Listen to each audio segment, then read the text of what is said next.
Hola amigos, bienvenidos a esta edición de Diamarte con Nicole Rodríguez y entramos ahora a los avisos previos siempre que les hago respecto a, ya ustedes saben, Ignacio, ni una palabra más, ahí están los datos, no lo voy a fastidiar contándoles la historia porque ya se la saben de memoria. Segundo, no lo voy a fastidiar diciéndole que me quedan pocos libros en el sitio porque me van a retar, que estoy diciendo eso hace 20 años. Pero es verdad, siempre quedan menos, es una cuestión de matemáticas. Si ustedes cuentan algo de un conjunto, necesariamente al otro día hay menos, aunque sean muchos en términos absolutos. Ahí están todos mis libros agrupados en grupos de a dos, de a tres, o los puede comprar de a uno, precios de liquidación. No es que estemos liquidando, estamos vaciando las bodegas porque ya vienen en camino. Creo que en los próximos días llegan ya los libros que les vamos a presentar muy pronto. Así que aproveche, aproveche, aproveche. ¿Y qué más? ¿Algo más? Bueno, supongo. Me acordaré más adelante, interrumpiré como de costumbre a Nicole para hacer mis nuevos próximos avisos. No avisa. Y vamos a partir hoy día con la última encuesta de opinión que hizo CADEM antes de entrar en un silencio, como corresponde por ley, antes de 15 días de una elección se acaba todo este cuento. Entonces, la última encuesta fue publicada, me parece que ayer o anteayer, y hay una serie, y está por supuesto muy relacionada con el plebiscito. Y bueno, yo estuve mirando las cifras y haciendo incluso, me acordándome de haciendo algunos cálculos matemáticos, proyectando líneas, diferenciales y cuestiones para llegar a algunas conclusiones, y se lo voy a resumir. El a favor va creciendo y el en contra va bajando, para decirlo en simple, en palabras y no con matemáticas. Y sigue estando muy fuerte el componente de gente que todavía no decide. Ya no es 60 y tanto o algo así, pero es 44, que de todas formas, ¿no es cierto, Nicole? Es muchísimo. No se había visto antes eso. Exactamente, mira, varias cosas que decir. La CADEM, tú la mencionaste, pero yo les doy la cifra. 38% a favor, 46% en contra, son 6 puntos más a favor, tiene una diferencia de 8 puntos. Nunca antes, en una encuesta, el a favor y el en contra eh, tenían una diferencia tan importante, pero se ha ido estrechando una diferencia tan baja como 8 puntos. 16% de indeciso mostró esta CADEM. Tú mencionabas no el 62 de la CEP, pero es que la CEP se hizo hace algunos meses atrás. Sí. Pero efectivamente otras encuestas muestran un 30% o un 32% de indeciso, que también Mucho, sigue siendo muy alto, muy alto. muy alto. Ahora, de ese 16% de indeciso en la CADEM, si se le pregunta por cuál se inclina, 24% dice que se inclina por el a favor, 17% en contra, y mira, 49% de ese 16% dice que no sabe. La CADEM, sumando y restando, dice que hoy se podría hablar de un 45% a favor y un 55% en contra. Ahora, tengo otras encuestas, más o menos dice también similar a la CADEM, pero por ejemplo en el caso de la UDD, Panel Ciudadano, 32 a favor, 49 en contra, con 19 puntos de diferencia, pero se hizo en otro momento de la semana pasada. La CADEM es la última. Pero, ¿qué es lo que muestran las encuestas para ir haciendo la bajada y el análisis, Fernando? A medida que se acerca la fecha, se van tomando decisiones que hasta el momento no se han tomado. ¿Por qué? Porque finalmente este segundo proceso siempre contó mayoritariamente con la apatía de las personas, con el grupo mayoritario que no quería seguir adelante con un proceso constituyente, y además el proceso en sí mismo contó con mucha menor publicidad, tuvo menos estridencias, menos conflictos, por lo tanto, un desconocimiento total de lo que se desarrolló en el Consejo Constituyente y además de la propuesta final. Por Bueno, lo tanto, por lo tanto, vamos por partes. por lo tanto, hay, no solamente estas cifras que estamos dando acá indican una tendencia, porque hay otras mediciones que hizo CADEM, como por ejemplo, qué es lo que la gente cree que va a pasar, o qué opinión tiene de las franjas, y en todos esos ítems el a favor tiene ventaja. hay una sensación, y si uno hace el análisis de la línea matemática, porque no es una recta, que ahí es fácil calcular, sino que tiene una curva, o sea, hay que calcular un poquito más. Y si uno hace una proyección en los días que faltan, bien, o van a estar súper empatados o ganan a favor por una cantidad de puntos que no sé, porque estas cosas además no se guían por las leyes de la física, matemáticas, se guían por la psicología de las personas, situaciones que ocurren. Me da la sensación que caballo alcanzado es caballo ganado, como dicen en la hípica, y eso es lo que se está viendo venir. Todavía no lo ha alcanzado, pero se siente el galope atronador del que viene placé, pero viene alcanzando.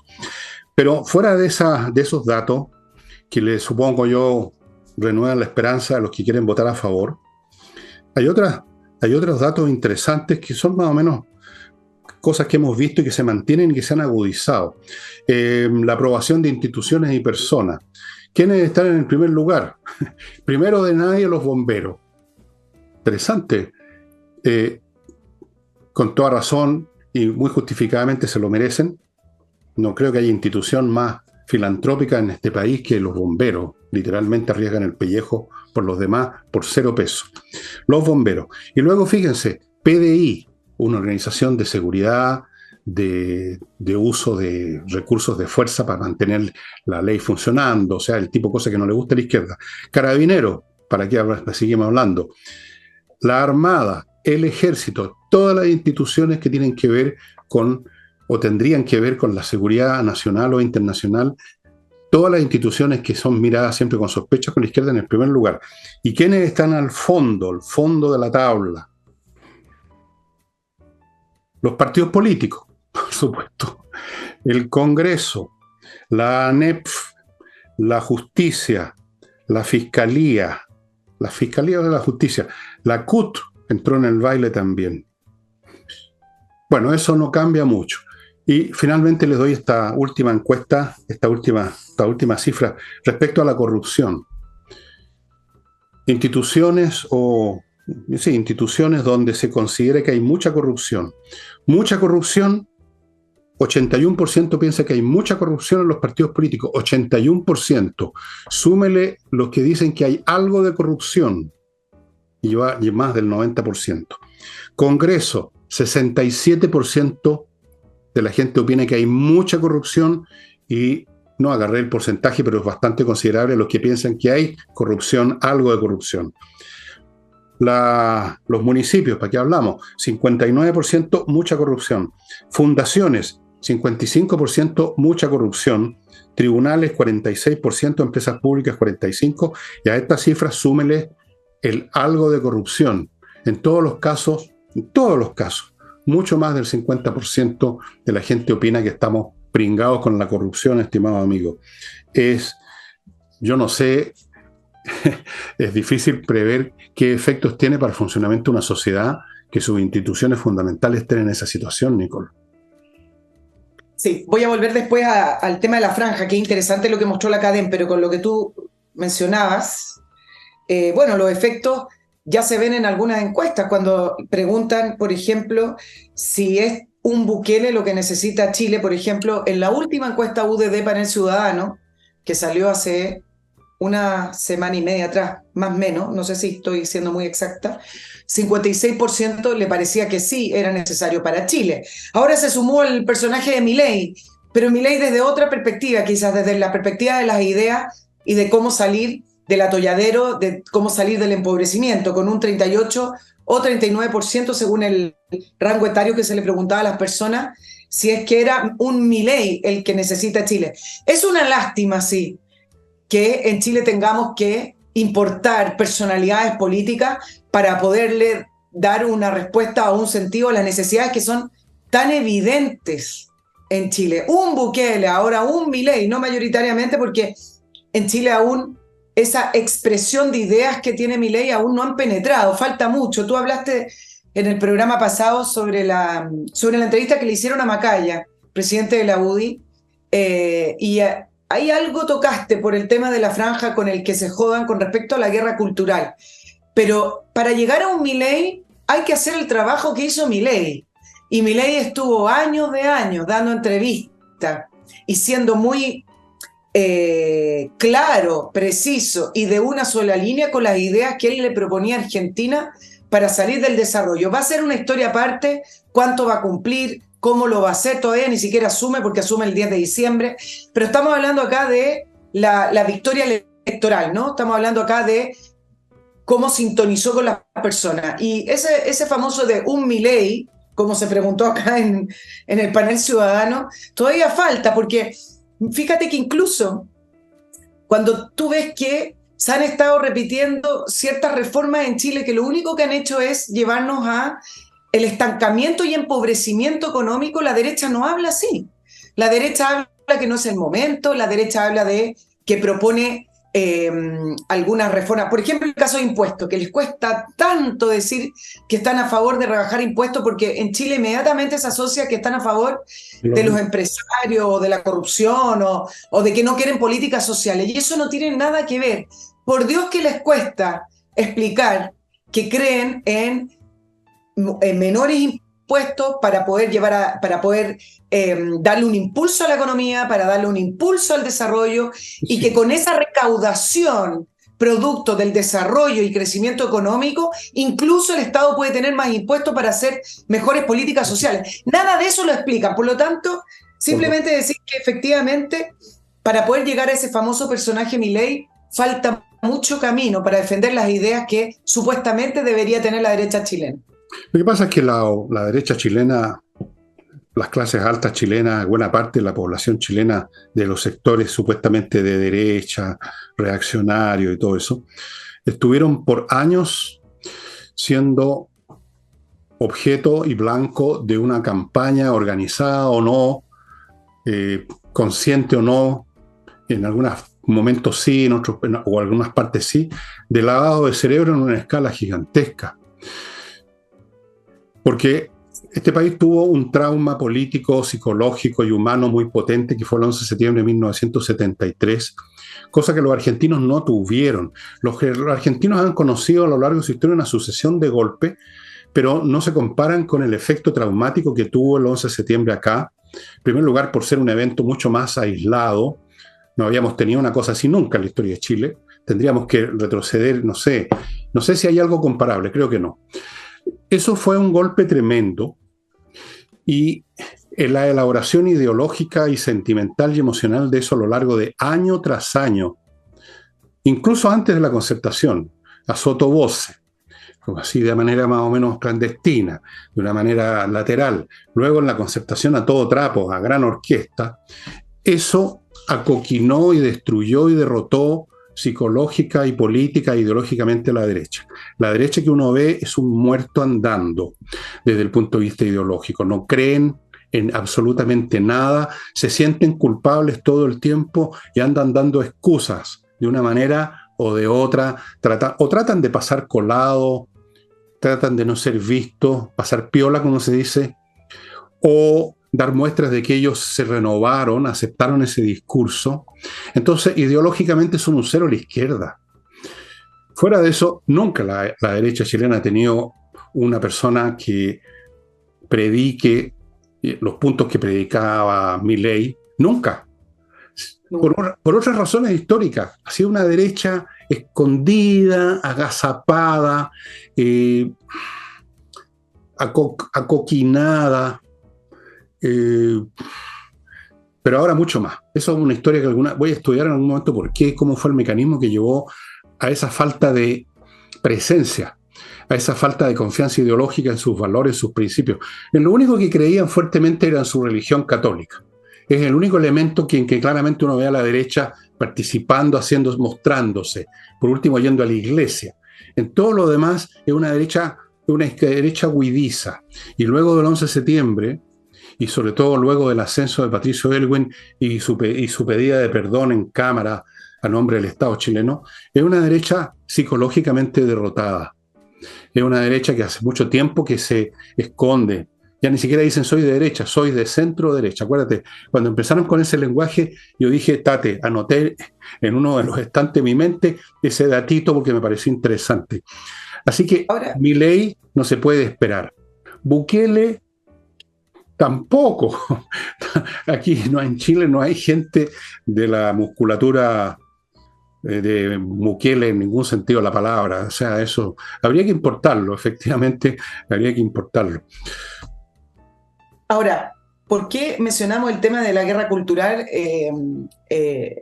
agarrándonos del tema de la frase de la campaña a la favor, que se jodan, que tú lo analizaste en el programa anterior? Porque fíjate que en las encuestas, en la CADEM dice que el 51% de las personas vio o ve la campaña, la franja electoral.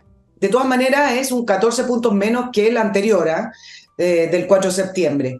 Y quienes ven la campaña mayoritariamente consideran que la franja de la favor lo hace mejor. Sí. Hay otra encuesta también de UDD que dice que el 53% ha visto la franja y el 75% de esas personas considera que hay que cerrar el proceso constitucional. ¿Por qué nombro esto? Por dos cosas. Uno, porque efectivamente la franja del apruebo se dio cuenta que no había tiempo para el contenido. Yo creo que el contenido tiene hartas virtudes. Por supuesto que hay cosas de la Constitución que me parecen tremendamente largas. Yo no soy abogado. He hecho varias entrevistas en mi propio canal de gente que ha explicado los contenidos, pero si nos vamos al grueso, por supuesto que tiene varias virtudes que ayudarían a Chile a volver a ponerse de pie en el sentido de tener un punto de inicio, como lo que tú llamas, Fernando, el punto desde donde afirmarse, para desde ahí empezar a... ¿Dónde te apoya, no es cierto, en este país que está... El punto de apoyo de la palanca. Exacto, el punto de apoyo de la palanca. Y me parece que esta propuesta constitucional tendría que ser aquello, o podría terminar siendo aquello. Entonces, como se dieron cuenta que el contenido no había tiempo, queda muy poco, la campaña de la favor empezó a tener un giro y hacerlo menos ciudadano, con menos contenido, en el sentido de que la Constitución, esta propuesta te va a ayudar para el tema de seguridad, porque hay varios nuevos elementos que ayudarían para aquello y una serie de otras cosas. Y lo que los analistas llaman, la convirtieron en algo mucho más político, intentando que esto se entienda también como un plebiscito contra el oficialismo, contra el gobierno, lo que significa contra las ideas de izquierda. Por eso el que se jodan. Ahora, me suena muy argentino eso, que se jodan. A mí no. Claro, me falta un poquito la bajada. ¿Que se jodan en qué? ¿En qué se van a joder? ¿Y por qué se van a joder? Que se jodan en todo. Eso es lo que la gente quiere. En todo. Eso es lo que quiere, ¿no? A mí me parece bien, fíjate, esa idea, me parece que dieron en el clavo en convertirlo esto en un plebiscito político, porque no había tiempo ni paciencia de la gente para lo otro. Yo mismo he dicho aquí que desde ese punto es complicado incluso ver cuál es lo mejor desde el punto de vista de la conveniencia. Un tema que por lo demás es infinito, porque hay un cuento chino sobre eso, uno no sabe nunca qué es lo que realmente va a ser mejor, porque la cosa se puede prolongar el análisis 20, 30 iteraciones para adelante. Me parece bien que se hayan enfocado en eso, porque si hay una cuestión muy clara, es que hay mucha gente que rechaza a Boric, a su gobierno, a la izquierda, a todos los tonis que tenemos dando vueltas en los ministerios, los rechazan, y eso es un capital que hay que usar, y no es una cosa arbitraria ni mala leche, porque corresponde a la realidad, que esta gente, que es el personal, como he dicho aquí, lo fundamental ahora es el personal que maneja un país, no tanto las leyes, porque la gente, por muchas razones, ya no las reverencia como en el pasado. Entonces, ¿quién está arriba? ¿Quién maneja las palancas de poder? Así que me parece bien que hayan enfocado de esa manera, Nicole. Es lo más efectivo y creo que se está viendo en los resultados. Lo va a tener que hacer, porque no hay tiempo, como decíamos. Ahora, ¿qué ha hecho en contra, aparte de la desorientación con estas palabras estas frases que quedan dando vuelta y que uno no entiende, como por ejemplo que la propuesta permite el ingreso de ilegales, donde es todo lo contrario? Lo voy a hablar más adelante. Eso es frescura pura y simple. No, eso es mentira, literalmente. Claro. O sea, ya están usando los argumentos del otro lado a su favor, es increíble. Es increíble. Imagínate que dice chipe libre a los narcos. O sea, la campaña perdió toda orientación y simplemente se convirtió en una franja de mentiras. Pero junto con eso, ¿qué es lo que está haciendo el oficialismo en este minuto y qué fue lo que hizo este día lunes? Repitiendo que no va a haber más proceso constituyente. ¿Por qué? Porque en todas las encuestas, como les dije hace poquito, por ejemplo en la UDD, 75% de las personas dicen es necesario cerrar el proceso. Y la pregunta que hay que hacerse es, bueno, entonces, ¿cómo se cierra el proceso? ¿Se cierra con el apruebo o se cierra con el en contra? Entonces, ¿qué están diciendo en el oficialismo? Y hoy firmaron, fíjate, una declaración conjunta para ratificar que estaban en contra y que además el oficialismo no iba a impulsar un nuevo proceso, tratando de apelar a ese cansancio constituyente que es bastante transversal y mayoritario en la ciudadanía. Y acá simplemente voy a decir, ¿qué legitimidad puede tener un grupo de parlamentarios y de oficialismo que llevan 2 campañas presidenciales proponiendo cambiar la constitución de Pinochet, lleva un estallido social que a través de la violencia impusieron... Insurrección de octubre del año 2019, donde a través de la violencia y violencia política forzaron un acuerdo de paz y nueva constitución para una nueva constitución, porque la constitución era el mal original de Chile y el origen de todos los problemas. Y luego, como no les gustó el resultado, la misma clase política, con Álvaro Elizalde, hoy ministro de Gobierno, al frente firmando un acuerdo para un nuevo proceso. ¿Tiene alguna legitimidad? ¿Alguien cree que ese acuerdo tiene alguna validez? Ninguna, pues son un atajo de mentirosos, descarados, nomás han llegado a ese nivel de derrota y de desmoronamiento interno en que ya, digamos, les falta hacer como esos tipos locos que se bajan, que se levantan, se bajan los pantalones y muestran el tilín, digamos, ya no hayan que hacer ya. O sea, han llegado a un descaro. Pero antes de continuar con estos personajes, permítanme ustedes entrar a mi primer bloque saludando con gran cariño el regreso de un amigo mío que tiene una empresa y que es espacioajedrez.com de mi amigo, el maestro internacional Pablo Tolosa. Espacioajedrez.com, estimados amigos, les propone que hagan el mejor regalo y distinto a lo de siempre, que se le regala a los niños, a los demás, que el celular, que la payasá. ¿Qué mejor regalo que el ajedrez? Que desarrolla la mente, que la mantiene. Relojes de ajedrez de distintos colores, tableros, cursos, todo. Fíjese, puede usted regalar una gift card para un curso de 4 meses en vivo y en directo con el maestro Pablo Tolosa, maestro internacional en vivo vía Zoom. Puede, si usted compra un combo de estos productos, va a recibir una gift card para que usted le ponga a nombre de quien quiera, uno de sus niños, si es para usted el curso, lo que sea. Todas las posibilidades, amigos, están ahí. Los cursos son en marzo, así que no se preocupe que le vayan a usar sus vacaciones.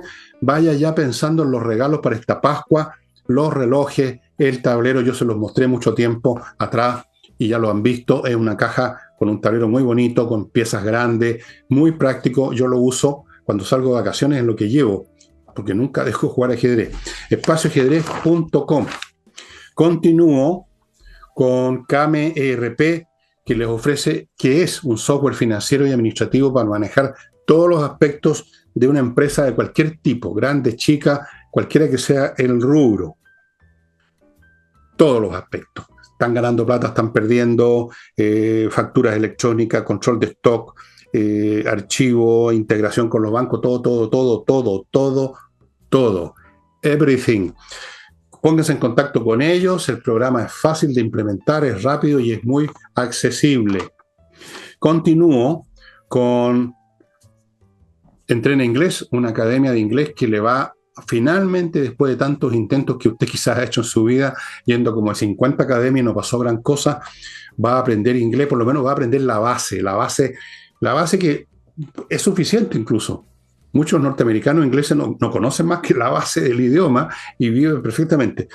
Y después usted puede perfeccionarlo si quiere, como hace Nicole y como hago yo con los idiomas. A mí me encantan los idiomas. Entrena inglés, profesores de inglés, dan las clases online. Lo mejor, amigo, cualquier consulta, mande un mail a coordinación@entrenainglés.com. Continúo con otro software, esta vez para la administración de edificios. Verdaderamente un barco inmóvil. Tiene tantos aspectos un edificio: físico, contable, administrativo, personal, remuneraciones, cotizaciones, el asesor que se echó a perder, cuidado con el jardín, 20.000 cosas que hay que estar atento. Edifito es ese software que está atento noche y día, no se le olvida nada, no pierde el tiempo con nada, está ahí como una inteligencia artificial a su servicio. Se está usando en miles de edificios en Latinoamérica, por algo será. Sigo con tu asesoría tributaria. Sí, es un tema antipático, pero hay que tributar y hay que hacerlo bien. Estas personas, además de este grupo, son asesores para temas de contabilidad, no solamente para lo tributario, para que tenga usted una contabilidad completa, preparada, ordenada, los estados financieros al día, cosas de que usted sepa cómo está yendo a la empresa, poder hacer cálculos para adelante, los balances, bueno, y la declaración de impuestos corporativos y del personal, de los ejecutivos, de los dueños, los accionistas, etcétera. Tu asesoriatributaria.cl. Y termino finalmente este bloque recordándoles que el 30 de noviembre, que cae cuando, en 4 días, ¿no? 3 días más, 3 días más.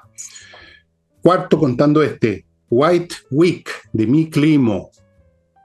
El White Week es el equivalente al Black Friday. Este es el White Week. ¿Y en qué consiste? Le ofrecen beneficios espectaculares por los equipos Prime, la instalación y la mantención. ¿Qué beneficios? Averígüelos. Por supuesto, tienen que ver con plata, descuento, montones de cosas favorables para usted. Y, por Dios, está tremenda la demanda de estos equipos. Si usted se demora, va a llegar todos los días los calores que ya están empezando a hacer y usted va a estar literalmente frito. O sea, va a tener que esperar mucho la instalación. Póngase ya en contacto con Mi Climo. Ya. No me he enojado, sino que lo digo enfáticamente, con pasión. Volvemos con Nicole. ¿Quiere continuar con este tema, Nicole? Tenía solamente una pequeña repasada a el rol del senador Quintana, porque acuérdate que hace como un mes atrás él habló de un posible nuevo estallido, así lo llamó, Sí. si es que sería él a favor de la propuesta constitucional, y tuvo que retroceder. Entonces ahora resulta que es el líder de decirle al país y de prácticamente firmar un contrato para decir que el proceso constitucional se cierra, y hasta de una fecha, se cierra hasta el 2030 si es que sale el rechazo, y eso es parte de este compromiso que firmó el oficialismo. A mí me parece que simplemente una deshonestidad política en su punto máximo. Uno, porque el senador Quintana no controla todo lo que pasa, salvo que lo controle y no nos haya dicho, porque salvo que hayan controlado la insurrección del año 2019 bajo sus objetivos y no lo sabemos, pero el punto es que Sí, vienen elecciones, vienen elecciones, viene cambio de presidente, viene cambio de parlamento, vienen nuevas coaliciones. Y él y su coalición le van a decir al país que van a firmar un compromiso y que no se reforma la Constitución hasta el año 2030. Y por lo demás voy a ponerlo desde el otro punto de vista. ¿Por qué no? Si las circunstancias lo exigen, si ocurren ciertos sucesos en los cuales es necesario reformar algo de esta propuesta constitucional, en el caso de ser aprobada, ¿por qué no puede ser reformada? Si es parte de la dinámica de la sociedad. Por lo tanto, están cayendo en una mentira, hipocresía. Creo que ya a esta altura, en su grado máximo, como que no les quedara nada de creer. Bueno, nunca tuvieran mucho. La inteligencia no es una mercancía que abunda en esos sectores y en el señor Quintana. Ahora, eso del 2030 me suena, es chistoso, porque el 2030 el señor no va a ser senador y no lo van a reelegir. Olvídese, señor Quintana va a tener que volver a trabajar en su retroexcavadora. No sé si alguien le hará pega.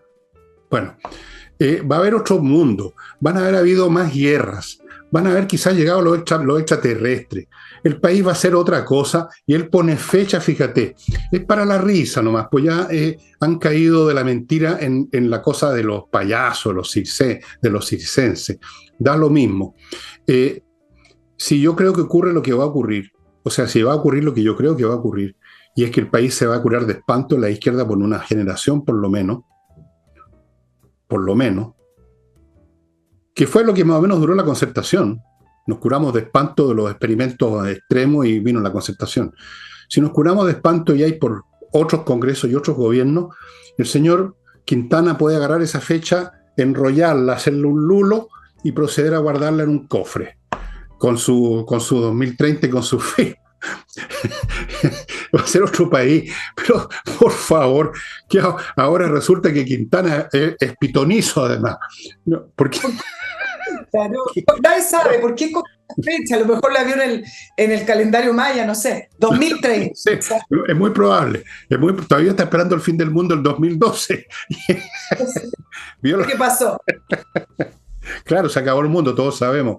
Estamos soñando que estamos vivos. Entonces ahora puso otra fecha en el calendario maya. Muy bien, Nicole. Perfecto. 2030, ojo, 2030 se nos viene, amigos. Vamos a otro tema que fue parte de los enredos del gobierno. Yo sé que esto se analiza todos los días, pero es que esto no termina. Bueno, el tema con la expulsión de ciudadanos extranjeros sigue siendo un enredo para el gobierno y en parte quiero explicar por qué. Tú lo has explicado, pero yo voy a seguir estirando un poquito el análisis. El viernes la ministra Toá, acuérdense que planteó que la negativa de recibir ese avión con venezolanos significaba un problema al más alto nivel político y diplomático. Antes incluso el subsecretario Monsalve habló del gobierno de Maduro, no permitió la entrada del avión. Unas horas después, el día viernes estoy hablando, tuvo que salir el director de Migraciones, Luis Taller, a decir que este era un problema de papel, un problema administrativo, un permiso que simplemente no llegó. Nunca explicaron bien por qué, por ejemplo, en las conferencias de prensa, tanto a Toá como al director de Migraciones, por qué el gobierno de Piñera, que tenía evidentemente una distancia sideral con el gobierno de Maduro, o mejor dicho, con la dictadura de Maduro, sí pudo realizar expulsiones con aviones con un preparativo de 1 o 2 meses antes. Para que ustedes sepan, era el primer gran vuelo de este gobierno a Venezuela con 60 migrantes, y el punto es que hoy aquellos migrantes que solo iban a ser expulsados vía administrativa, es decir, no que hayan cometido un delito directo acá en Chile, tuvieron que ser liberados. Entonces le preguntan hoy, día lunes, a la ministra Vallejo por la expulsión administrativa por estos 12 venezolanos, y dice que están a la espera de un vuelo comercial, están a la espera de reagendar porque primero están con las expulsiones judiciales. Pero resulta que paralelo a la conferencia de prensa de la ministra Vallejo, estoy explicando el enredo para que se den cuenta que este gobierno, entre ellos no conversan, entre el socialismo democrático y Apruebo Dignidad tampoco, y ni siquiera entre las figuras del gobierno. Bueno, pero el subsecretario Monsalve dijo que sí en la mañana, que sí estaban realizando las expulsiones de estos 12 venezolanos vía administrativa, solo que 4 pudieron ser expulsados y otros 4 no, porque recurrieron a un recurso de amparo a la Corte de Apelaciones y determinaron no innovar, lo que significa que no los podían expulsar. Entonces, ¿por qué les comento todo este enredo? Porque aquí no es un problema de enredo. Si en el fondo el gobierno no quiere reconocer, uno, que está en contra de las expulsiones masivas. El gobierno tiene un problema ideológico con este tema. Y entonces, claro, cuando saltan estos casos donde hay extranjeros que cometen delitos espantosos, delitos que en Chile no conocíamos, y después se conoce el prontuario y se conoce el currículum, que entraron por pasos no habilitados y que además había incluso algunos detenidos y fueron liberados, bueno, el gobierno reacciona y quería dar un efecto, quería hacer un efecto con el avión y no le funciona. Pero yo me voy a quedar con las palabras de la ministra Vallejo para que ustedes entiendan por qué no le funciona el tema de las expulsiones. Y no le funcionan por 2 razones. Uno, ideológica. La ministra Vallejo se encargó de decir que estos 12 venezolanos, ojo, que no cometieron ningún delito porque solo ellos entraron por pasos no habilitados. Es decir, para ellos eso no es un delito. Y efectivamente en nuestra legislación eso es una falta migratoria, no un delito. Y además porque ellos, por principio y en su propio programa de gobierno que no han cambiado, ellos aprueban y están a favor de la agenda de la migración. Y bueno, mira, ideológica, como la quieran llamar, que se ha propuesto a través de los organismos internacionales y que ha propuesto el progresismo internacional. Por lo tanto, hacer estas expulsiones, en el caso de por lo menos las personas que entraron por pasos no regulares, para ellos ir en contra de lo que creen. Por eso, en el Congreso, para que ustedes sepan, hay un proyecto de ley que se presentó en abril desde la oposición para declarar que la entrada a Chile por pasos no regulados o por pasos ilegales es un delito, y el gobierno no lo ha promovido. La Constitución, la propuesta constitucional, efectivamente contiene esa norma que dice entrar a Chile por pasos no habilitados es un delito, es ilegal. ¿Qué significa eso? Que no podrían llevar adelante los recursos de amparo y habría más herramientas legales para agarrar a quienes entraran ilegalmente y expulsarlo. Algo que el gobierno no aprueba porque va en contra de lo que piensan. Sí, bueno, eso lo hemos visto abundantemente, efectivamente es así, hay una cosa que va contra su ADN, pero a esta altura incluso la cuestión supera las definiciones legales, y si hay o no hay una ley, y si hay o no hay una disposición.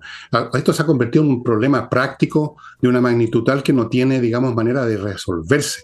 Porque fíjate que hagamos un esfuerzo de imaginación, imaginemos que está gobernando Bukele este país, un Bukele chileno, un Bukele medio rasqueli, pero en fin. ¿Cómo tú sacas?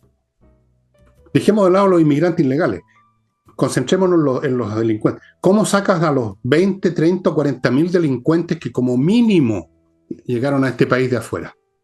¿Qué haces con ellos? ¿Dónde los pones? ¿Qué país te los recibe? ¿Cómo los transportas? Tú sabes que con cada expulsado tienen que ir como 2 policías. Anda calculando el costo de esta cuestión. ¿Dónde los llevas? A una isla es imposible para este gobierno, incluso para cualquier gobierno se le hace difícil, pero a esta altura el problema es de tal magnitud que tendría que recurrirse a métodos de gran magnitud. Eso no lo va a hacer este gobierno, pero por ningún motivo, y yo creo que tampoco lo haría el próximo gobierno que no va a ser de este signo. Es absolutamente inmanejable en este momento. Estamos como una persona que tiene un cáncer terminal hasta en las uñas. No hay nada que hacer nomás. No hay nada que hacer. Simplemente nos jodieron el país en muchos sentidos con las decisiones que se tomaron con la señora Michelle Bachelet, que abrió la puerta de tantos males para este país. A esta altura, esto ya, aunque mañana se decrete y se declare que los inmigrantes son ilegales y por lo tanto ya no pueden recurrir a amparo, pero en primer lugar no va a existir la voluntad de ir a buscarlos en el número suficiente, pues, Nicole. O sea, esto de los 60 o los 100 o los 200, como lo he dicho aquí varias veces, es una acción mediática porque hay que responder ante el público, porque están pensando en las encuestas, están pensando en la elección, pero eso es una gota en un océano. Tenemos docenas de miles de delincuentes y tenemos 1,5 millones de inmigrantes y se está hablando de 60 expulsados y todo gira alrededor de los 60. Es para la risa. Igual el problema es que con cualquier gobierno yo no sé cómo se va a poder manejar esto. Okay, por lo menos así debieran tapar la herida y terminar con que sigan llegando, porque el problema sigue, o sea, el tumor ya es del porte de una casa y va a ser del porte de un buque. Ni siquiera eso van a hacer porque también va contra su ridícula ideología, su estúpida ideología. Pero aunque lo hagan, aunque lo hicieran, yo no sé cómo se va a manejar esto, Nicole, créeme. Esto ya trasciende incluso las ideologías, los partidos, quien está gobernando, ya es un tema práctico. ¿Cómo tú manejas esa tremenda masa humana? Pregúntale a los europeos cómo se las arreglan. Ahí está el ejemplo. ¿Qué hace un país cuando ya tiene ya no 1,000 o 2,000, sino que millones de personas? ¿Qué haces? Los europeos nos están diciendo, no es mucho lo que se puede hacer. Yo estoy en desacuerdo que trasciende la ideología, porque en el caso de este gobierno eliminó varios requisitos para pedir refugio, eliminó requisitos. No me entiendes, Nicole, no me entendiste. No estoy diciendo que la ideología no interese en el sentido de agravar el problema. Estoy diciendo que ya la ideología que da lo mismo a qué clase de gobierno para resolver el problema. A esta altura lo veo muy complicado. Eso es el problema. Yo estoy en desacuerdo, porque si llegara una administración que considera que entrar por un paso irregular a Chile no corresponde. Acuérdate que de una manera mucho más débil, eran otros tiempos y fue una insinuación.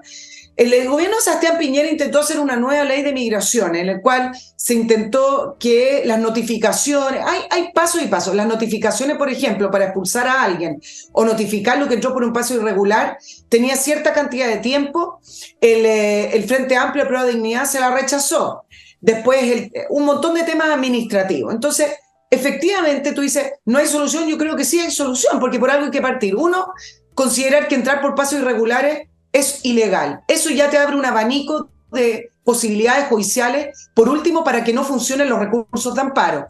Dos, eliminar además todos los bajos requisitos que significa para poder asilo o refugio. Tres, no llamar a decir a los inmigrantes que son bienvenidos porque acá se les va a regularizar, algo que hizo este gobierno. Y algo tan simple como cumplir con las decisiones judiciales. Por ejemplo, la ministra Toá tiene pendientes expulsiones de 14.000 extranjeros que no han realizado. Y no las van a Dicen realizar, que pues, Nicole. Si eso es lo que estoy diciendo, que no me has entendido. No me has entendido el punto que quiero hacer. Diciendo que cualquier gobierno... Quiero decirte que da lo mismo las cosas que se hagan para parar en la cuestión. La masa a que llegó, la masividad del problema es tan grande que no veo cómo eso se va a resolver en el sentido de volver a la casilla inicial. Eso es lo que es imposible. ¿Cómo sacáis tú a 12.000 personas, Nicole? Aunque tú tengas todos los recursos legales a esta altura. ¿Cómo las buscas? ¿Cómo las atrapas? ¿Quién te recibe a 12.000 personas de vuelta? No se puede. Te digo que hagan lo que hagan, este gobierno o cualquier otro, para parar el proceso. Vamos a suponer que eso lo logran parar, ya no llega ni un inmigrante más, ni uno más. Aún así ya el problema se creó, el tumor está adentro ya. Y no me refiero a los inmigrantes que son un aporte, por supuesto, estoy hablando de los delincuentes. Más los delincuentes chilenos que se han venezolanizado, han adquirido las técnicas y la violencia de los que llegaron. Me refiero a eso. Estoy dejando de lado lo que pudiera hacer este gobierno o cualquier otro. Estoy de acuerdo contigo. Pero no veo qué más, pero este es otro tema. Estoy planteando otro tema, Nicole. Estoy planteando qué diablo se va a hacer con el problema ya creado. No veo cómo. El problema creado hoy tiene una manera de por lo menos ponerle un tapón y dos, ir solucionando por parte. Tampoco es 14.000 personas que tienen órdenes de expulsiones en el aire. Los países tienen la obligación de recibir a sus connacionales. Hay una ley internacional. Por eso a Sebastián Piñera le funcionaba poder hacer... ¿Cuántos salieron con Piñera? Sebastián Piñera expulsó a 1.000 inmigrantes en 4 años. 1.000 en 4 años.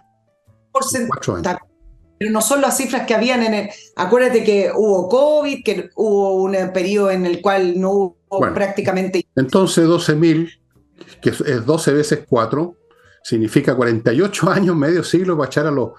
Es muy complicado. No, mira, no estoy discutiendo contigo este punto. Si yo mismo he dicho que hay que parar la inmigración, que hay que hacer un montón de cosas. Digo nomás, mirando para adelante, que ya el problema que se creó es tan grande que no le veo una solución como la que algunos esperarían, de que el país vuelva a casilla inicial y ya somos los que siempre fuimos, y hay unos cuantos inmigrantes, un número razonable, gente que además productiva, etcétera. Esa situación no tiene solución. No tiene solución. No. Porque es prácticamente imposible sacar a 20, 30, 40, 50 mil o más, porque son muchos más. Una cosa es la lista de expulsados y otra cosa es la lista de los expulsables, de los que debieran ser expulsados, que es mucho más de 12.000.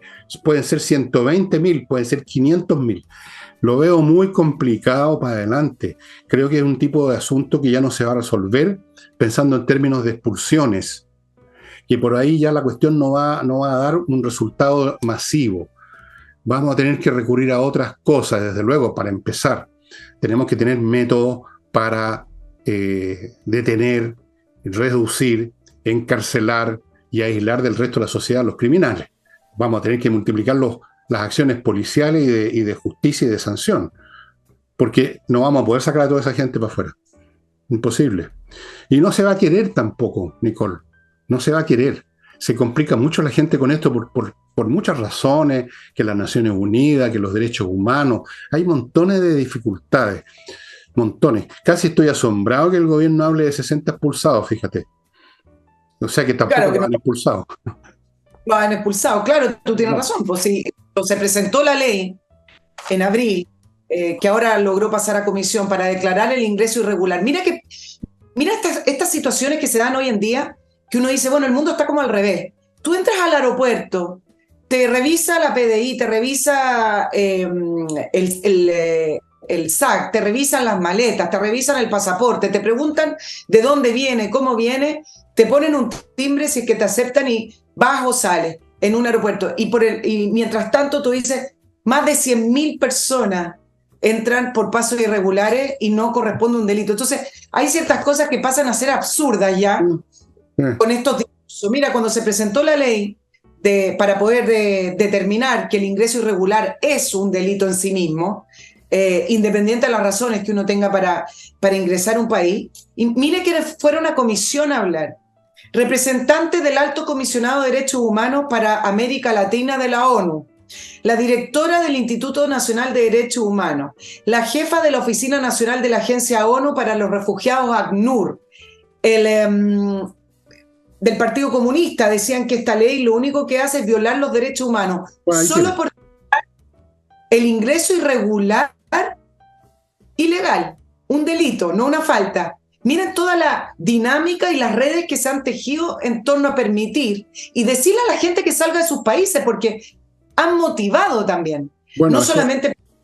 ahí tienes otro punto, lo que te estaba diciendo de lo dificultoso que es resolver este tema ahora, como a los propios europeos les sucede. En Suecia, los inmigrantes de Oriente, generalmente pueblos árabes, palestinos, no sé si palestinos, turcos, no sé de dónde, pero de africanos, qué sé yo, gente que no tiene nada que ver con la cultura sueca, con la etnia sueca, con la cultura, con todo, les arruinaron en gran parte el país. La criminalidad creció, es un país que ya no es el que solía ser. ¿Y qué hacen los suecos? No pueden hacer nada porque están atados por esos principios también. ¿Y cómo tú sacas de un país a cientos de miles de personas? ¿Sí? Es un tema inmanejable. Por eso que los países que no quieren verse con ese tema, como Hungría, cortaron por los sanos y simplemente alambraron la frontera, no pueden entrar. Cosa que, porque saben que una vez que están adentro y que se instalan y que algunos delinquen, otros no, o generan una generación, segunda o tercera generación de gente alienada que odia el sistema que los recibió, que recibió a sus padres y que se convierten en terroristas. Una vez que están adentro y esas cosas empiezan a ocurrir, ya no hay nada que hacer. No veo ninguna sociedad que estuviera en condiciones de decir, vamos a echar a 200.000 personas. Imposible. Mira lo que pasa en Estados Unidos, todos los problemas, cómo se dan vuelta en esta cuestión también desde el punto de vista ideológico, político, moral.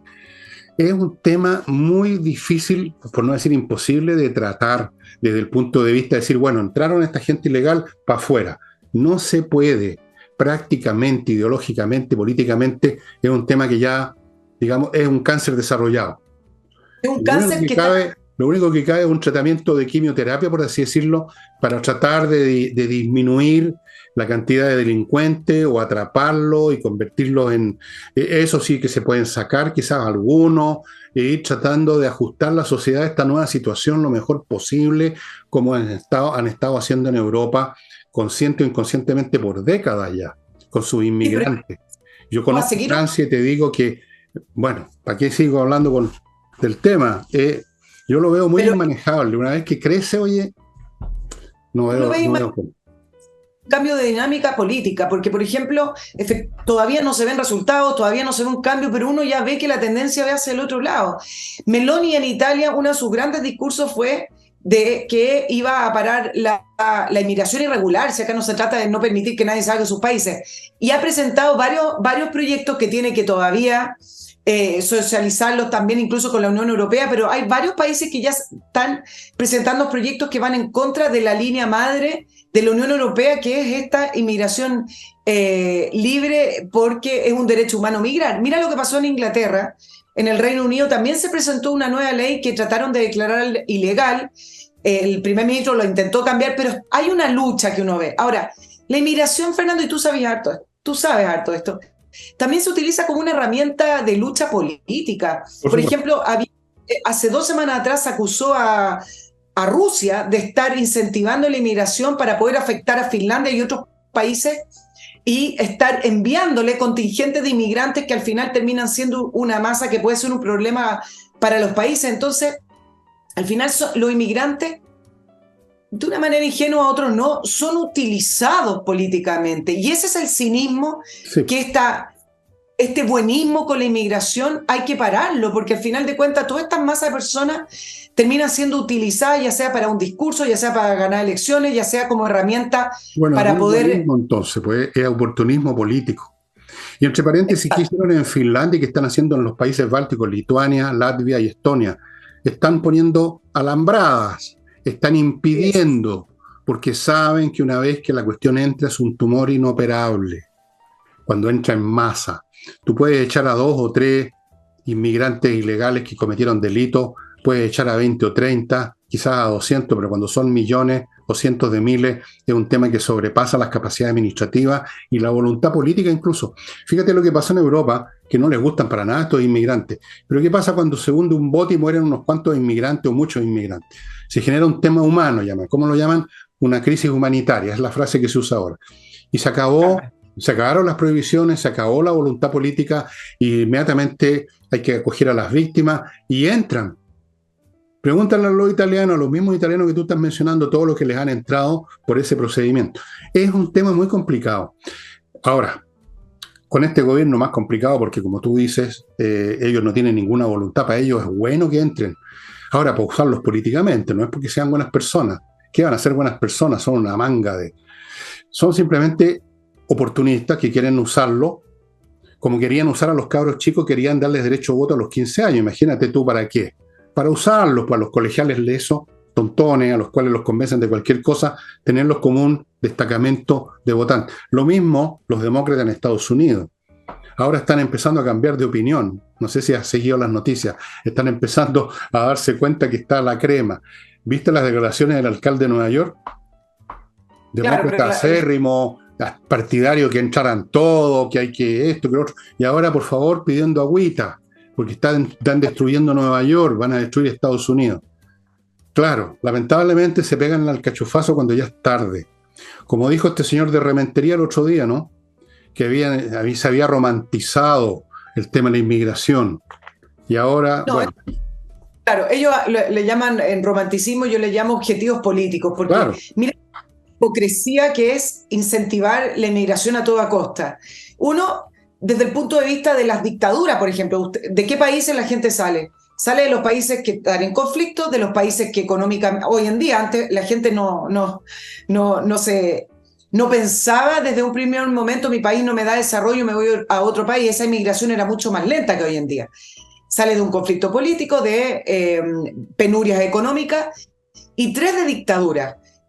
Flaco, no, gran favor en realidad a las dictaduras de sacarle una masa que pudo haber sido la oposición, de una masa que quiere pedir cambios, porque simplemente como es tan difícil combatir dictadura, mucho mejor salir los que están disconformes. 6.5 millones de venezolanos salieron de Venezuela. Sí. Eso es un país completo que salió debido a la dictadura de Maduro. Y mira lo que hicieron en Europa con esto del buenismo de la inmigración. Cuando les vienen todas estas crisis migratorias, le piden a Turquía que levante campos no son campos de concentración, pero campos de retención, con alambres de todo para que mantenga a esa masa y luego decidir qué hacer con esas personas. ¿Eso es derecho humano? No, a mí me parece que eso es cinismo. Bueno, ¿saben una cosa, amigos? Voy a decir algo muy brutal. Esto de las emigraciones masivas que no se haya que hacer con estas personas es una manifestación brutal y cruel de las leyes de Malthus, solo que todavía más complicado que el tema del hambre o de la alimentación. Es un tema de la necesidad, de si acaso nos está sobrando gente desde el punto de vista social y económico, y entonces la gente empieza a convertirse en un excedente, en algo que no sabes dónde meterlo.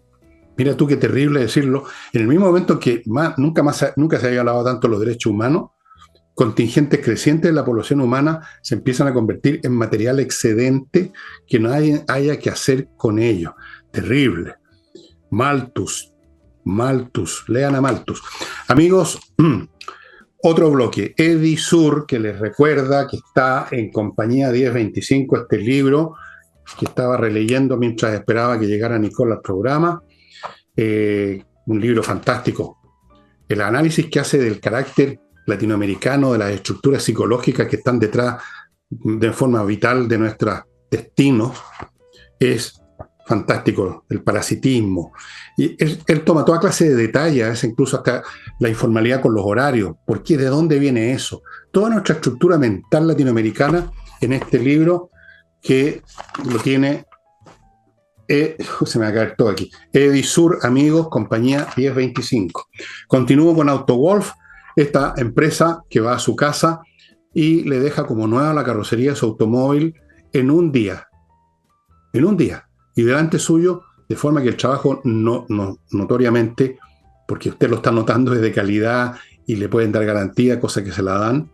El auto queda como nuevo, se los garantizo porque yo hice eso, y el auto, que es del año 99, me quedó como del año 2000. No, me quedó como nuevo, realmente. Autowolf.cl.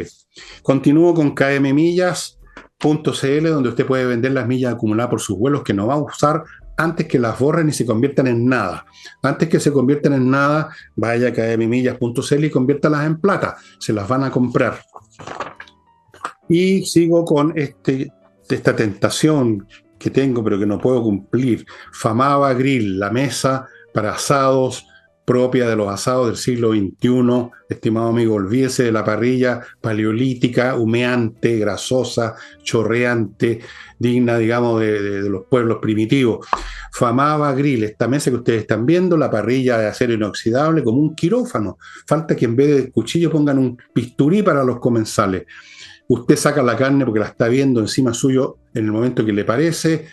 Todo perfecto, todo limpio. Vayan adquiriéndola, pero reserven con anticipación. ¿Y qué más? Bueno, tengo tantas cosas aquí y el tiempo, ustedes saben, es un vector que corre en todas direcciones al mismo tiempo, pero no se lo voy a explicar porque para eso necesitan saber cálculo tensorial y ustedes no saben. patriciastocker.com, un grupo de profesionales que se dedican a registrar marcas en Chile y en el extranjero, su marca de su empresa, de su pyme, o el producto que inventó, lo que sea. Inscríbalo porque si no puede tener problemas. Lo inscriben, luego lo defienden, lo conservan, lo renuevan, todo. patriciastocker.com. Ya, señora, adelante. Y mira, mientras estamos grabando, estaba buscando si es que ya estaba la votación, pero el lunes se vota el informe final de la Comisión de Investigación del caso Convenios. Estaba tratando de esperar el final, pero creo que vamos a tener que hablar de esto antes que se vote. Se presentaron 5 informes finales de los 13 integrantes de la comisión investigadora. Lo que se hace es votar un informe final, el que obtiene mayoría, y ese luego pasa a la Cámara. Y uno dirá, bueno, no es tan relevante. No, pero sí desde el punto de vista que si el informe obtiene una amplia mayoría y es votado, el informe final puede considerarse un insumo político para a futuro hacer una acusación constitucional. El punto es el siguiente, la oposición, quienes integran la oposición en la comisión investigadora, en teoría va a presentar, se dice que va a presentar un informe que menciona al ministro Montes como con negligencia inexcusable, por ser líder jerárquico del Ministerio de Vivienda. Y el oficialismo, son 5 informes, pero les voy a nombrar esos 2 para poder posicionarnos en oficialismo y oposición. Y el oficialismo, un informe que diga que no existió una estructura allí, una operación montada por el Ministerio de Vivienda, ni por terceros en las 16 regiones, con el propósito de defraudar al fisco, y dice el problema es la laxitud de la norma. Hay uno también del socialismo democrático, con el diputado de Amarillos, que critica principalmente a Crispi y a Jackson. Y acá me detengo para darle una miradita a lo que va a ser esta comisión investigadora. El ministro Montes, si ustedes lo recuerdan, partió el caso Fundaciones diciendo que era algo muy puntual en el norte. Después dijo que el problema era lo de la norma, algo que repite el gobierno y que repite el propio ministerio. Claro. Hoy en día la culpa es de la subsecretaria Tatiana Rojas de Revolución Democrática, que ya salió de su cargo con la salvedad de la defensa de Montes de decir que él no tuvo información previa al 16 de julio, que fue el día que explotó el caso en un medio de comunicación, a pesar de que ya se sabe que varias personas de Revolución Democrática, partiendo por la diputada Pérez, también ya sabían, y la subsecretaria también ya sabía. Entonces acá el punto es que el problema para los informes es Montes. Uno dice que hay un blindaje del Partido Socialista y del socialismo democrático porque no quieren hacer caer a Montes y quieren que el caso Fundaciones termine limitado solo a un problema de Revolución Democrática y el Frente Amplio con esas fundaciones como Democracia Viva. Es tan burdo el tema fundaciones que yo simplemente levanto la pregunta de ¿cómo no va a ser responsable el ministro de Vivienda si el MIMBU es investigado en 15 regiones del país? Es investigado por un monto total de más de 4.200 millones. Aunque esta comisión quiera blindar políticamente a Montes por conveniencia, porque así dejamos solo a Revolución Democrática, a Jackson y a Crispi, el punto es que este gobierno es el que debería haber sacado a Montes por acción u omisión. No es posible que en esta estructura, sí, que está montada para defraudar el fisco, defraudarnos a todos nosotros, el ministro a cargo de ese ministerio siga en su cargo. Si es que efectivamente la comisión lo blinda políticamente, ya sea porque la oposición no tiene los votos, o porque el socialismo democrático por conveniencia política decide votar aquello y no otorgarle cierta responsabilidad, significa que no hay ninguna decencia ni responsabilidad por los más altos cargos políticos que se puede tener en el Estado chileno. Bueno, y no solamente no hay decencia si hacen eso, sino que tampoco hay inteligencia, porque yo no veo cuál es la conveniencia política, por ejemplo, para los socialistas de mantener a Montes.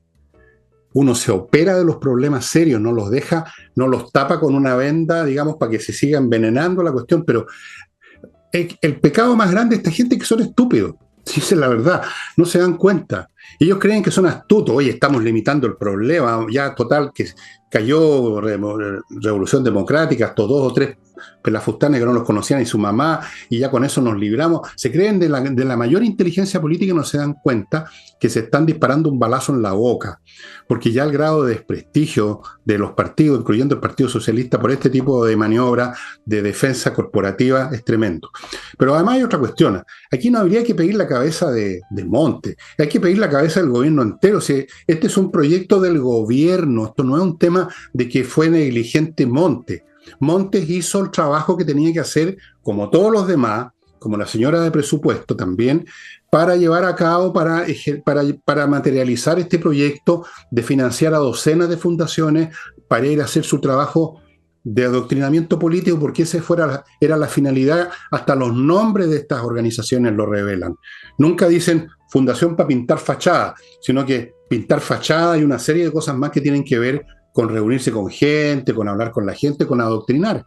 Los propios nombres lo dicen, urbanismo progresista. En todas partes se revela. Esto es un tema que está a la vista. Y es un tema del gobierno entero.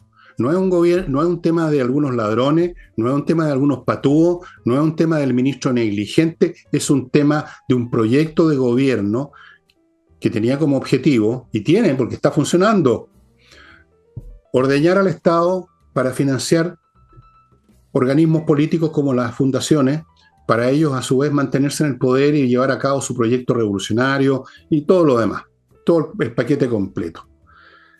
Está minimizado incluso si cae la cabeza de Montes. Esta cuestión es el gobierno el que está en esta cuestión. Esto no fueron fallas, ahora que le echan la culpa a las normas es una ridiculez. Es como que a un ladrón le echara la culpa a la puerta abierta, por eso que entra a robar, porque estaba abierta la puerta. Eso es ridículo. Las normas por sí mismas no generan acciones, son entes pasivos escritos en un papel nada más. Pero en fin, no vale la pena hacer todos estos argumentos porque la gente los conoce, Nicole. Quiero decirte que yo me veo ahora en la triste necesidad para ti, que yo sé que tienes 2 puntos más, por lo menos, de recordarles algunas cosas importantes a nuestros auditores, estimada Nicole, y nuestros espectadores los que ven esto en YouTube. Lomas de Millaray, la oportunidad para usted de irse de una vez por todas estas ciudades cada vez más desagradables a vivir a una región preciosa, la región de los lagos, en un paraje maravilloso que usted puede ver en lomasdemillaray.cl porque tienen un video. Todas las parcelas que están entregando con agua, con electricidad soterrada y fibra óptica. No se lo pierda. Continúo con compreoro.com. Esta es oportunidad suya para tener una póliza de seguro en oro y plata, amigos. Eso nunca cambia de valor. Es la base de todos los valores, se podría decir. Y ahora hay unas moneditas muy bonitas que ustedes ven aquí en la fotografía, hechas en Canadá, que son monedas tender. O sea, usted las podría usar como moneda de cambio, como medio de cambio. Pero obviamente que es preferible conservarlas, son bonitas, es una inversión, el oro sube, ahora cuestan 89 lucas, el día de mañana van a costar 100 y después mucho más. Sigo con Hey, el corredor que vende vende propiedades inmobiliarias por sus métodos, a pesar de todas las dificultades, sigue vendiendo con una condición: usted le pone la propiedad a él y a nadie más para poder ellos ocupar todos sus métodos. Continúo con Remodeling, la empresa que remodela su casa o departamento con puros profesionales, nada de maestros chasquillas, todos los trabajos garantizados y eficientes, me consta. Y termino con un buffet de abogados penalistas, González y compañía, que se hacen cargo de problemas serios, los problemas que están contemplados en el Código Penal. O sea, si usted cometió un delito, mató a la suegra, mató a alguien, bueno, lo van a acusar y tiene que ponerse en manos de muy buenos abogados penalistas. Y estos abogados penalistas son los mejores de Chile. Han estado en casos importantes y los han ganado, González y compañía. Y ahora vuelvo a Nicole y compañía. En los 2 minutos que no quedan, no, solo decir que también... O sea, tanto no seas tan optimista, te quedan 45 segundos. Yo creo que el atrincheramiento político es lo que tiene en parte a la clase política, al Congreso, a las autoridades, con la baja aprobación. Mira desde el punto de vista de Montes, él tampoco siente la responsabilidad de renunciar. Un ministro también con decencia, un ministro que siente la responsabilidad del cargo y no que piensa que su cargo es solo para políticas. ¿Te acuerdas de la entrevista que dijo que él solo da los lineamientos políticos? Mira lo caro que nos sale un ministro que solo da lineamientos políticos y no está encima del trabajo del día a día. Bueno, Montes también se ha entrincherado en su cargo y nunca renuncia. No hay una especie de conciencia y responsabilidad de lo que significa tener los más altos cargos. Ellos creen que cuando salen las personas que están en cargos mucho más abajo que ellos, con eso es suficiente. Es al contrario. Pero además tú tienes el atrincheramiento de los bloques políticos. Cómo el socialismo democrático defiende con dientes, garra y uña a Montes versus Apruebo Dignidad, que vio caer a Jackson, que ve la posibilidad que caiga Crispi, que es el otro que va a estar en las conclusiones. Y eso se termina extrapolando a otras áreas. Parte del desorden en seguridad, en el tema seguridad que tiene el gobierno, ya sea por la agenda de seguridad en las calles o ya sea por el tema de migraciones, tiene que ver con la disputa política de quién lidera el tema, quién lidera la opción presidencial, en último término, entre el socialismo democrático y Apruebo Dignidad. Y uno se pregunta, ¿qué se están disputando si ahí no hay nada? En el gobierno hay un vacío. Es como que estuvieran disputando un cuerpo que ya no existe. Y entonces ya pasa a ser asfixiante. ¿Qué otra cosa van a disputarse si no tienen nada? Son nada, son la nada. Y a propósito de la decencia que tú mencionaste, la decencia, Nicole, es un lujo que los políticos no pueden darse. No se lo pueden permitir. Ni aquí ni en ninguna parte. Ellos responden a los partidos los defienden por defensa corporativa porque se están defendiendo los miembros de esa corporación política, están en juego los poderes, el poder, el prestigio, la riqueza, incluso la plata, los cargos en las Naciones Unidas, después que se jubilen como políticos. Hay muchas cosas en juego, así que la decencia, dejémosela a los ciudadanos privados, que a veces se dan ese lujo y normalmente tampoco. No nos engañemos. No nos engañemos, estimada amiga. Los políticos, si tú eres muy decente, muy honesto, tú no vas a llegar a ser político. Porque si ya llegaste a ser político, tuviste que ser indecente con un montón de gente, tuviste que caer en toda clase de cochinada, tuviste que apuñalar muchas espaldas, si no, no llegas arriba. Examina la carrera de cualquier político y te vas a encontrar con que dejó atrás una estela de cadáveres. y de esqueletos metidos en todos los armarios de su casa. Esa es la Es realidad. verdad. Así Los es. públicos. ¿Ah? Es verdad. Puntos cuando sale a flote la punta y cuando sale a flote un caso tan Ese es el problema cuando se sabe. no Lo se único sabe. que pide a los políticos es que tengan la decencia de esconder sus cochinadas y no las anden mostrando. ¿No es cierto? Y Eso es cuando todo. se sabe, Es como una paso al persona costado. que no se baña. Uno espera que por lo menos, digamos, esté lejos, a cierta distancia y cosas como esas. Bueno, estimados amigos, nos pasamos ya un poquitín, pero en fin, está bien. Eso es inexorable, es irremediable. No estoy diciendo nada. Bueno, amigos, muchas gracias. Nos estamos viendo mañana. Nos estamos viendo, Nicole. Chao, chao.